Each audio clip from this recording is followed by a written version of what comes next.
US और Iran के जो मामला चल रहे हैं, इसराइल और ईरान की जो जंग हुई, जंग रुकने के बाद अब दोबारा बयानात का सिलसिला शुरू हो गया है। अच्छा, जब ये जंग हो रही थी तो उस दौरान तो हमेशा से ईरान के ऊपर यूएस की तरफ से और यूरोपीय यूनियन की तरफ से यही एक बड़ा कांस्टेंट वॉच है। वो ये कहते हैं कि न्यूक्लियर एनरिच कर रहे हैं ये, और ये न्यूक्लियर बॉम्ब की तरफ जा रहे हैं, तो हमें इनको रोकना है। ईरान को सैंक्शंस का भी सामना करना पड़ा। अच्छा, जंग के बाद, जंग के दौरान भी यूएस प्रेसिडेंट ये कह रहे थे कि हमें रिजीम चेंज करनी है। ईरान के लोगों को वो अलग कर रहे थे ईरान की क़यादत के साथ, लेकिन खैर रिजीम चेंज तो नहीं हो सकी। थोड़ा सा बैक ट्रैक उन्होंने किया और उन्होंने कहा कि ईरान के साथ मुआहदा करेंगे। तिजारत की बात वो सारे मुल्कों से करते हैं, लेकिन अब यूरोपीय यूनियन के जो ममालिक हैं, बड़े बड़े ममालिक हैं, और यूएस भी अब वो जोर दे रहे हैं कि न्यूक्लियर मुआहदा होना चाहिए ईरान के साथ। और अगर ये मुआहदा, और उसकी डेडलाइन भी उन्होंने दे दी है कि 5 अगस्त तक ये मुआहदा, अगस्त के महीने तक ये मुआहदा हो जाए। और अगर ऐसा नहीं होता, यानी ईरान इस मुआहदे पर अग्री नहीं करता, तो फिर ईरान के ऊपर 2015 वाली जो सैंक्शंस थी, उससे पहले वाली वो सैंक्शंस दोबारा लगा दी जाएं। अच्छा, इन सैंक्शंस के मामले पर और मुआहदे से मुताल्लिक ईरान का तो वाज़ेह तौर पर मौक़िफ़ सामने आ गया। उन्होंने कहा कि अगर हमें रोका गया, क्योंकि हम हमेशा, ईरान का मौक़िफ़ यही है ओवर द ईयर्स, आप देखें, उन्होंने कहा कि पॉजिटिव पर्पसेस के लिए ही हम इस्तेमाल कर रहे हैं अपनी ये जो एनर्जी है, और न्यूक्लियर एनरिच करना हम छोड़ेंगे नहीं। मुआहदे से अगर आप ये चाह रहे हैं कि हम रोक देंगे, तो हम इसको रोकेंगे नहीं। मुआहदा ख़त्म हो जाएगा, लेकिन हम इस मामले को रोक नहीं सकते हैं, और वो जंग के तौर पर तस्वुर किया जाएगा। और जैसे रिटेलिएट किया ईरान ने, वो आप सबने देख ही लिया कि इसराइल का बड़ा नुकसान हुआ। तो इस बदलती सूरत हाल में फिर रशिया का किरदार, और फिर चाइना, और फिर भारत का किरदार, इस बदलती सूरत हाल पर ज़रा हम तज्जिया लेंगे। हमारे साथ मौजूद हैं ईरानी जर्नलिस्ट जॉन हुसैन साहब। जॉन साहब, बहुत शुक्रिया, आपने वक्त दिया राइजिंग शाइन में। सुबह सवेरे उठ के आना पड़ा आपको। कैसे हैं आप? ठीक ठाक हैं?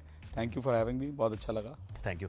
अच्छा, आगाज़ गुफ्तगू का ऐसे ही करते हैं कि ये जंग के बाद हम ये समझ रहे थे कि ज़रा वाटर, थोड़ी सी सूरत हाल ज़रा न्यूट्रलाइज होने जा रही है, या फिर मुज़ाकरात की तरफ बढ़ रहे हैं, लेकिन अब ये हालिया बयानात कि डेडलाइन का आ जाना, और फिर ईरान ने बड़े सख्त बयानात इस डेडलाइन पर देना, किस तरफ सूरत हाल जाती देख रहे हैं आप? देखिए, सूरत हाल बड़ा इंटरेस्टिंग सवाल है ये। सूरत हाल जो मैं जाता हुआ देख रहा हूँ, ये देख रहा हूँ कि कभी भी ईरान के ऊपर से प्रेशर नहीं हटेगा, क्योंकि जो असल मकसद है यूनाइटेड स्टेट्स का और इसराइल का और पूरी वेस्टर्न पावर्स का, वो ईरान की गवर्नमेंट को चैलेंज करना है, ईरान के जो सिस्टम है उसको चैलेंज करना है। क्योंकि जो रेवोल्यूशन है ईरान की, वो काफ़ी थ्रेटनिंग है यूनाइटेड स्टेट्स के लिए, क्योंकि जाहिर सी बात है यूनाइटेड स्टेट्स ने डिक्टेटर्स को इतना सपोर्ट किया हुआ है, पूरे रीजन के अंदर कंट्रोल मेंटेन करना चाहता है, और ईरान इसके स्टॉन्चली खिलाफ है।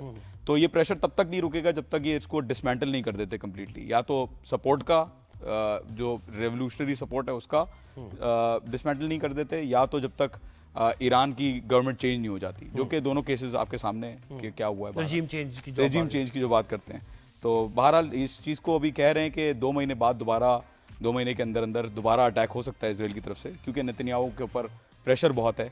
अपनी लोकल जो उनके ट्रायल्स हो रहे हैं, अभी जो ट्रायल एक्सटेंड हुआ था वो भी इसी बुनियाद पे हुआ था कि ईरान के साथ बिजी हैं नेतन्याहू साहब। तो इस चीज़ के ऊपर बेसिस बना के हो सकता है दोबारा इसराइली गलती करे अटैक करने की। वो तो खैर करे, लेकिन मुझे बताएं, ईरान ने तो जिस तरह रिटेलिएट किया, जवाबी कार्रवाई की, सबने दुनिया ने देख ली, और वो तो इसको ये समझते ही नहीं। अगर उनका जितना भी नुकसान हो रहा है, वो ये कहते हैं कि भाई हम तो अब जंग कर रहे हैं, और हक और बातिल की जंग है जी। एक कॉन्सेप्चुअली यही चीज़ है ना वहाँ पर। तो ये तो करके देख लिया यूएस ने, इसराइल ने भी। दोबारा ऐसा करेंगे, दोबारा रिटेलिएशन होगा, वो तबाह कर देंगे ईरान को ज़्यादा, और क्या होगा। लेकिन रजीम चेंज की जो बात है, जब तक वो नहीं होगी, उनके मकासद पूरे नहीं होंगे। तो ये कैसे, यानी कैसे ये एक्सपेक्ट कर सकते हैं यूएस प्रेसिडेंट, या फिर कि रजीम चेंज कर लेंगे वो बूट्स ऑन ग्राउंड आए बगैर? देखें, बूट्स ऑन ग्राउंड भी अगर हो जाता है तो रजीम चेंज की पॉसिबिलिटी बहुत कम है मेरी नज़र में, क्योंकि जब ईरान की रेवोल्यूशन आई थी नई और सद्दाम ने जंग कर दी थी ईरान के साथ, 1980 से लेकर 1988 तक जंग चली ईरान और इराक की, और उस वक्त तो ईरान बिल्कुल ही, जिसे कहते हैं ना, नया उनका सिस्टम बना था। जब उस वक्त वो शिकस्त दे सकते हैं सद्दाम को, and Saddam had the support of Russia का भी सपोर्ट था, बाकी वेस्टर्न पावर्स का भी सपोर्ट था, तो जब उस वक्त शिकस्त दे सकते हैं तो इसराइल को तो हैंडल करना कोई मसला ही नहीं, क्योंकि इसराइल तो इतने से 22,000 किलोमीटर के रकबे के ऊपर कब्जा करके, वो गाजा को देखे ना आप, अल-कसाम ब्रिगेड्स को नहीं हरा पा रहे वो वहाँ पे। तो क्या बूट्स ऑन ग्राउंड करके यूनाइटेड स्टेट्स अगर आ भी जाए, तो बूट्स ऑन ग्राउंड पे क्या फर्क हो जाएगा, कोई फर्क नहीं पड़ेगा। यानी वो अफगानिस्तान वाली सूरत हाल और वो जो उन्हें फेस करना अफगानिस्तान की सूरत हाल तो अलग है, देखें ईरान और अफगानिस्तान बहुत अलग है, वो तो है, फर्क है ज़ाहिर है। लेकिन देखें ईरान लेकिन आखिरकार रिट्रीट करना ही पड़ा ना, मैं उस कॉन्टेक्स्ट रिट्रीट करना ही पड़ा बिल्कुल। अगर आते हैं तो एंट्री भी नहीं मिलेगी उनको, क्योंकि जो पब्लिक सपोर्ट है फॉर द गवर्नमेंट और पब्लिक सपोर्ट है फॉर द रेवोल्यूशनरी सिस्टम वो बहुत ज्यादा है। वॉलंटियर्स इनके पास कहते हैं कि 16 लाख तक के करीब अनऑफिशियली कहा जाता है कि वॉलंटियर्स हैं, और मिलिट्री ट्रेनिंग मैंडेटरी है ईरान के अंदर कि आपको मिलिट्री ट्रेनिंग करनी है। अच्छा मुझे बताएं कि अब हिकमत अमली के तौर पर अगर देखा जाए ईरान की ये जो मतलब कहा जाता है, और इस तरह के बहुत से लोग ये कहते हैं कि भाई प्रॉक्सीज चल रही हैं और गाज़ा में जो सपोर्ट है, फ़लस्तीनियों को जो सपोर्ट है हिजबुल्लाह के ज़रिए और दीगर लबनान वगैरह, तो ये ईरान पर इस अटैक से एटलीस्ट ये अचीव उन्होंने कर लिया कि ये टेंटिकल्स ईरान के यहाँ तक अभी नहीं आ पा रहे हैं और उन्हें बड़ा आसान हो गया कि गाज़ा एक बड़ा बहुत ज़्यादा वल्नरेबल हो गया। तो क्या ऐसी सूरत हाल बनती हुई देख रहे हैं आप? जीरो सम गेम में फायदा जहां हो रहा है एक पार्टी को, दूसरी को नुकसान हो रहा है, वहीं पे काउंटर बैलेंस भी देखना होता है किस तरीके से बन रहा है। देखिए बिल्कुल बात सही है कि ईरान की कहीं ना कहीं इफेक्ट हुआ है, हिजबुल्लाह के ऊपर भी इफेक्ट हुआ है, सीरिया के ऊपर भी इफेक्ट हुआ है, क्योंकि सीरिया के अंदर भी गवर्नमेंट चेंज हो गई। But at the same time, लेकिन वो चेंज होने के बाद अटैक हो गया, वो ये हैरान को नहीं है? बिल्कुल देखें, अपनी government at the same time realisation जो यमन में आप हुतियों को देख लें कितना स्ट्रांगली यूनाइटेड स्टेट्स ने तो बोल दिया ना हुतियों को कि आप अपना देखें, हम अपना देखेंगे, आप हमें अटैक नहीं करें, हम आपको अटैक नहीं करेंगे 2024 में। और अभी भी सीरिया का देख लें किस तरीके से इजराइल ने सॉवरेंटी वायलेट की है सीरिया की, और किस तरीके से धोखा दिया है शर्रा साहब को। तो बदलती रहती हैं चीजें, लेकिन बहरहाल ईरान का जो इन्फ्लुएंस है रीजन के अंदर वो आई थिंक कम नहीं हुआ है अभी भी, किसी हद तक और ज्यादा मजबूत सपोर्ट आना शुरू हो गई और ग्रुप्स दोबारा रीएक्टिवेट हो रहे हैं रीजन्स के अंदर। और आई वुड से कि ये चीज आगे वक्त ही बताएगा कि कितने लॉन्ग टर्म ट्रांजिशन होता है ईरान की पावर में इन द रीजन। लेकिन टेंटिकल्स जो आप कह रहे हैं, टेंटिकल्स का आई डोंट थिंक डिसमेंटलिंग हुई है, इवन दो हिजबुल्लाह को नुकसान हुआ है, इवन दो बशार अल असद जो है वहां से चले गए, हुतीज ने काउंटर बैलेंस कर दिया। सऊदी अरब के साथ दोस्ती अच्छी हो गई ईरान के साथ। ईरान पहले आइसोलेटेड था बहुत ज्यादा, लेकिन अब ईरान का जो इंटरनेशनल सपोर्ट है वो बहुत तेजी से बढ़ रहा है। लेकिन आप समझ रहे हैं सऊदी अरब के साथ वाकई, क्योंकि देखें ना कि इसराइल को इब्राहिम अकॉर्ड, इसराइल को तस्लीम करना, डोनाल्ड ट्रंप जब सऊदी अरब आए और वो सारा आपने देखा यूएई में मनाजिर देखे सारे, तो ये है प्रैक्टिकल बात है। अक्सर हम देख ये हो नहीं सकता, मुमकिनात में से नहीं। बिल्कुल आप सही कह रहे हैं, थियोरेटिकली बिल्कुल समझ में देख सकते हैं कि हाँ ठीक है बातचीत हो रही है, लेकिन अब प्रैक्टिकली भी पब्लिक का प्रेशर भी तो मैटर करता है। आप ये देखें सऊदी या वो एनलाइटेड मॉडरेशन की तरफ जो सऊदी चला गया, सऊदी अरब और टर्की ये मुसलमान ममालिक के जो लीडर के तौर पे भी देखे जाते हैं ना कंट्रीज से।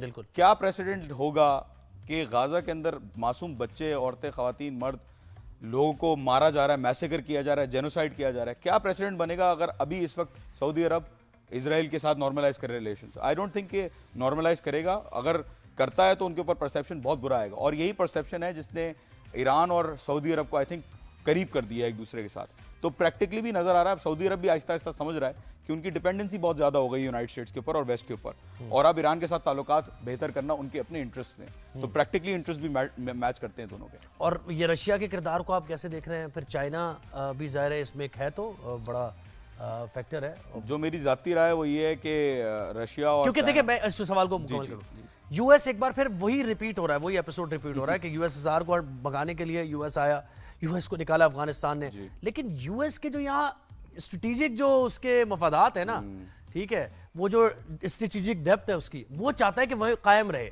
उसकी वजह से वो दोबारा आया अपना इन्फ्लुएंस चलाने के लिए। लेकिन अब यहाँ पर चाइना बड़ा लीडर हो गया। चाइना का आई वुड से बहुत लीडिंग किरदार है। J-10 जो तैयारे हैं चाइना के, उनको भी खरीदने की अभी बात चल रही है ईरान की। रशिया के साथ भी अभी जो इनका S-400 मिसाइल डिफेंस सिस्टम जो पहले आना था, बहरहाल वो नहीं आया, लेकिन बहरहाल उसके ऊपर भी प्रेशर स्टार्ट हो गया कि वो दें। इंटरनेशनली भी यूक्रेन के अंदर जो मामला चल रहे हैं रशिया के, उसकी वजह से रशिया थोड़ा सा फंसा हुआ है। और आपने देखा होगा कुछ दिनों पहले कि रशिया के ऊपर, यूक्रेन के ऊपर रिस्ट्रिक्शंस लगा दी आर्म्स की सेलिंग की यूनाइटेड स्टेट्स की। बिल्कुल। तो सोचने वाली बात है, तबसरा करने वाली बात है कि क्यों हो रहा है ऐसा, कि रशिया के ऊपर से एकदम cool down period United states ने स्टार्ट कर दिया है। लेकिन अभी दोबारा बयानात बड़े सख्त हैं पुतिन के बारे में, और फिर उन्होंने यूक्रेन के लिए वो दोबारा सिस्टम भी दोबारा स्टार्ट कर दिया। तो बहरहाल अब दुनिया रियलाइज कर रही है, चाइना इस पे आई वुड से एक ही डायरेक्शन में रहा है, रशिया आई वुड से आगे पीछे हुआ है यूक्रेन की वजह से, but I would say long term में China can play a very significant role. ये आप मुझे बताएं ब्लॉक्स कैसे बनाते हैं? जैसे कहते हैं ना दुनिया में नए ब्लॉक्स बन रहे हैं, तो आप इस खित्ते को देखें और यूएस और यूरोप को देखें, तो क्या क्या ब्लॉक्स बनते हैं आपके जहन में? दोस्त का दोस्त है, वही वाली मिसाल। यानी कैसे? China Pakistan, China, Russia, Pakistan, Russia, Iran, Iran, ये एक साइड पे, टर्की भी होपफुली आ जाए, सऊदी अरब भी आ जाए, but China, Pakistan, Iran, Russia, I would से एक स्ट्रॉन्ग ब्लॉक बनने वाला है, बन रहा है। तो इसमें हिकअप इंडिया नहीं है बीच में? हिकअप बिल्कुल इंडिया है, लेकिन चाइना अब कोशिश कर रहा है कि किसी तरीके से पाकिस्तान, इंडिया और ईरान, इन तीनों का जो थोड़ा सा जो इन्वायरमेंट बन गया है नेगेटिव, उसको किसी तरीके से स्टेबलाइज किया जाए, उसको किसी तरीके से अच्छा किया जाए, ताकि यूनाइटेड रहें अगेंस्ट द इंपीरियल पावर्स। तो आई वुड से देखें, कहीं पे दोस्ती भी होती है दुश्मन ममालिक की। रशिया और US for example nuclear weapons के ऊपर एक तरीके से यूनाइटेड नेशंस में आप कह सकते हैं दोस्त हैं। क्यों? क्योंकि न्यूक्लियर नॉन प्रोलिफरेशन ट्रीटी से 5 कंट्रीज को अलाउ करता है ऑफिशियली कि वो न्यूक्लियर वेपन्स रख सकें।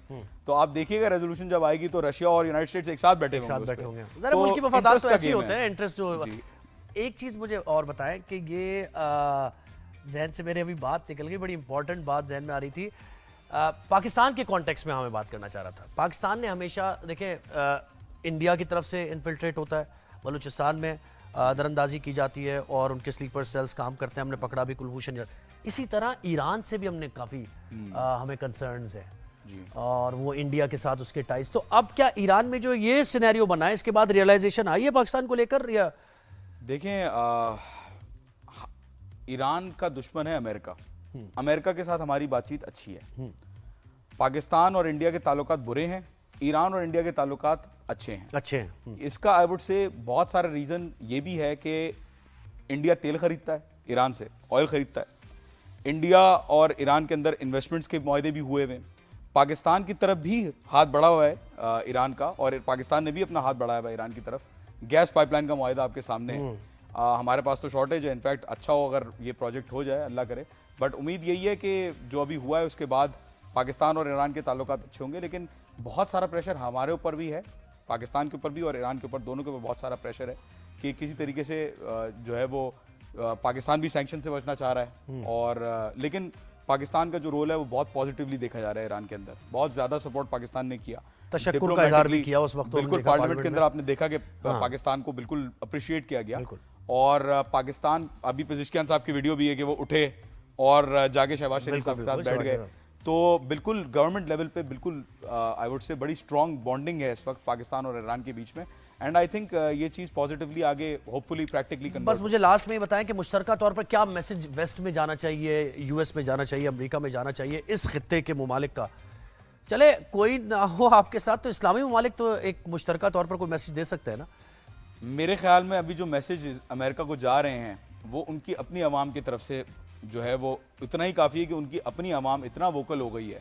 यूएस के अंदर इस वक्त बहुत ज़्यादा पोलराइजेशन हो गई है। यूएस के अंदर इस वक्त जो लिबरल फ्रंट है, जो डेमोक्रेटिक फ्रंट है, क्योंकि मीडिया तो जाहिर है सबके पास सोशल मीडिया का दौर है और मीडिया अवेलेबल है, तो आई वुड से कि मैसेज यही जा रहा है कि सुधर जाए, वरना जाहिर सी बात है आपके अपने ही लोग, क्योंकि गाजा के अंदर जो हो रहा है वो छोटी बात बिल्कुल ऐसे नहीं, जेनोसाइड हो रहा है, जाहिर है बुनियादी इंसानी। बहुत शुक्रिया जॉन हुसैन साहब, आपने हमें वक्त दिया और ये सारे खित्ते में जो हालात वाकयात हैं बहुत ही कम वक्त में सम अप किया आपने। Thank you so much, thank you, शुक्रिया।